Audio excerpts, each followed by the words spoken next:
আগামীতে যেন পুরোপুরি তাদেরকে নির্মূল করা যায় রাজনৈতিকভাবে, সেইভাবে আমাদেরকে কাজ করতে হবে। জামায়াত ইসলামীকে রাজনৈতিকভাবে পুরোপুরি নির্মূল করার হুঁশিয়ারি দিয়েছেন বিএনপি মহাসচিব মির্জা ফখরুল ইসলাম আলমগীর। বিএনপি ইঞ্জিনিয়ারিং করে ক্ষমতায় এসেছে, জামায়াত আমিরের এমন মন্তব্যের প্রতিক্রিয়ায় এই বক্তব্য দেন তিনি।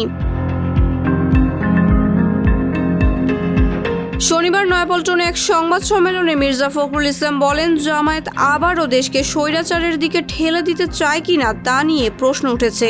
সম্প্রতি জামায়াত আমির শফিকুর রহমান মন্তব্য করেছিলেন, বিএনপি ইঞ্জিনিয়ারিং করে ক্ষমতায় এসেছে, হাজার চেষ্টা করেন ওই আওয়ামী লীগ হতে পারবেন না।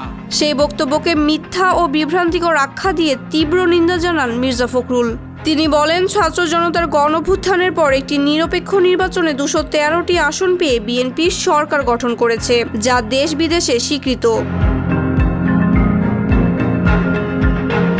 জামায়াত আমিরের এমন মন্তব্যকে সুস্থ চিন্তার পরিপন্থী এবং বিভেদ সৃষ্টির অপচেষ্টা হিসেবে দেখছে বিএনপি। মির্জা ফখরুল আরও জানান, অতীতের ইতিহাস মাথায় রেখে দেশবাসী সচেতনভাবে জামায়াতকে প্রত্যাখ্যান করেছে। গণতন্ত্রকে সুসংহত করতে আগামীতে তাদের রাজনৈতিকভাবে মোকাবেলা করার ঘোষণা দেন তিনি। মাহবুবা ইসলাম, ফেস দ্য পিপল।